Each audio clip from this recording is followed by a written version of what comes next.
Hello all of you, फिर से आ गया हूँ मैं आप लोगों को थोड़ा सा मोटिवेट करने के लिए रिगार्डिंग फ़िटनेस। अब फ़िटनेस क्यों करनी चाहिए, कैसे करनी चाहिए, इस चीज़ के बारे में मैं पहले बोल चुका हूँ। और फ़िटनेस इतनी नेसेसरी क्यों हो गई है, ये सबसे ज़्यादा इम्पॉर्टेंट चीज़ है। इतनी नेसेसरी फ़िटनेस इसीलिए हो गई है, मैं आपको बहुत ही शॉर्ट एंड स्वीट मैनर में समझा रहा हूँ। जैसे आज छोटे बच्चे हैं, they generally do not participate in activities. Outdoor activities में पार्टिसिपेशन बहुत कम हो गया है। तो आप खुद सोच लीजिए कि अगर ग्रोइंग एज में बेसिक रिक्वायरमेंट क्या होती है कि आप नेचुरल एनवायरनमेंट में जितना खेलो, आउटडोर एक्टिविटीज़ जितना करो, उतना ही आपकी मसल्स अच्छी रहेंगी, आपकी ग्रोथ अच्छी होगी, आपकी बोन्स अच्छी होंगी, कोऑर्डिनेशन अच्छा होगा। प्लस बाहर खेलने से ऑक्सीजनेटेड रहती है बॉडी, तो और भी कामों में मन लगता है, पढ़ाई में भी मन लगता है, हर एक चीज़ में मन लगता है। But this is neglected even bye parents भी ज़्यादा पुश नहीं करते हैं बच्चों को आउटडोर एक्टिविटीज़ के लिए। They are just forcing them to study. ये बिल्कुल बेवकूफ़ वाली बात है कि मतलब हम अपने बच्चों को जो चीज़ लाइफ टाइम काम आने वाली है बॉडी, उसके लिए तो प्रमोट ही नहीं कर रहे हैं। बॉडी एंड माइंड जो अच्छा होना चाहिए हम प्रमोट कर रहे हैं एक बिल्कुल ही मटीरियलिस्टिक चीज़ के लिए, जो है पढ़ाई करनी चाहिए, पढ़ाई भी ज़रूरी है, but at the same time your body and mind should be fit for that ना। तो वो कहाँ से होगा? That is also necessary. तो पहले उसको आप मजबूत करवाइए, डाइट अच्छी दीजिए बॉडी को। डाइट में उल्टा सीधा बाहर का खाना, that should be limited.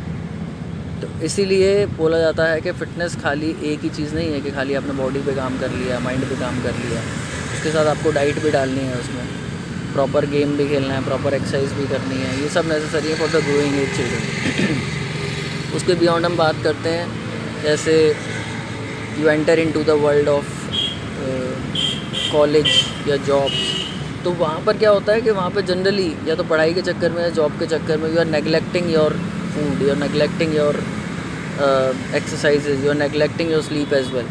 Now obviously sometimes हमको वो चीज़ करनी पड़ती है, बट आपको 90% उसके ऊपर ध्यान दे के रखना है। 90% of the times you have to focus over your body being active, your mind being active, getting proper sleep, getting proper food. ये सब चीज़ें भी नेसेसरी हैं, दीज आर जनरली नेगलेक्टेड।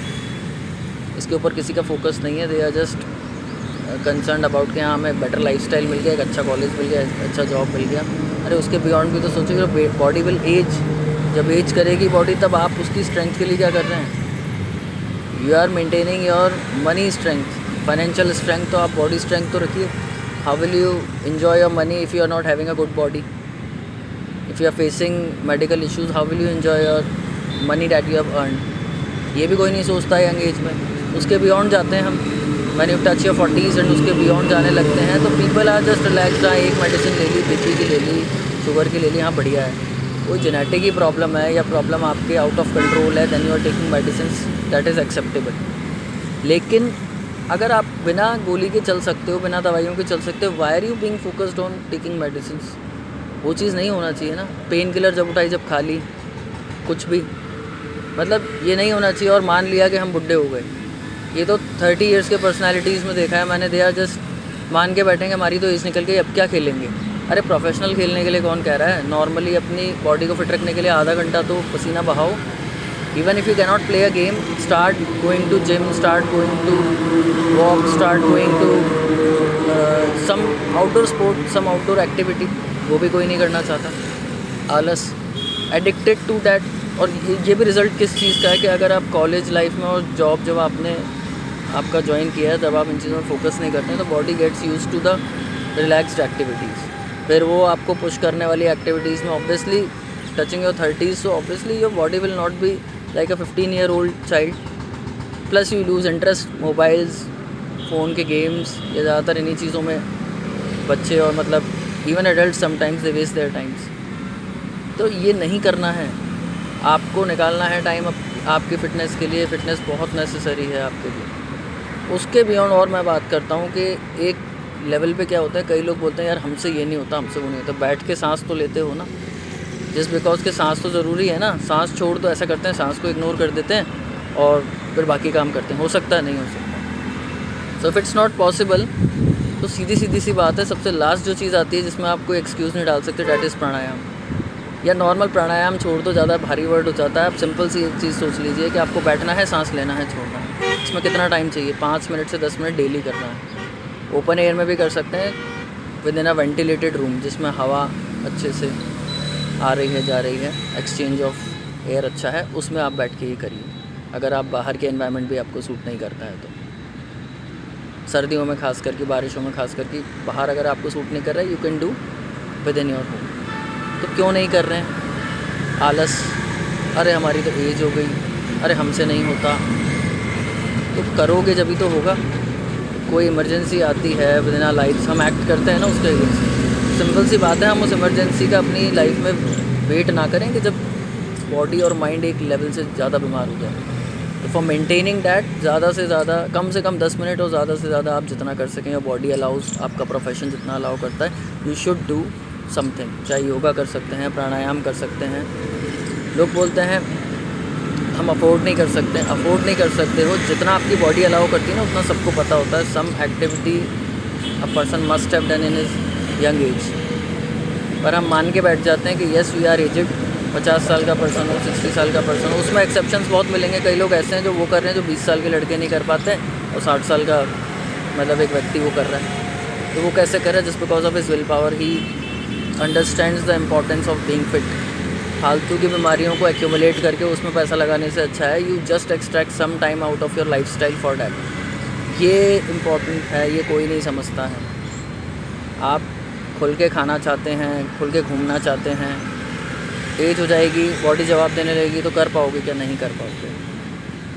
अरे हमारी तो एज हो गई। Even 100 year old personality will never be old अगर वो नहीं सोचता है यहाँ से। Yes, some limitations come with the age, but उन लिमिटेशंस को आप और ज़्यादा लिमिट क्यों कर रहे हो? आप 1 किलोमीटर चल पाते हो, आप 800 मीटर क्यों चल रहे हो?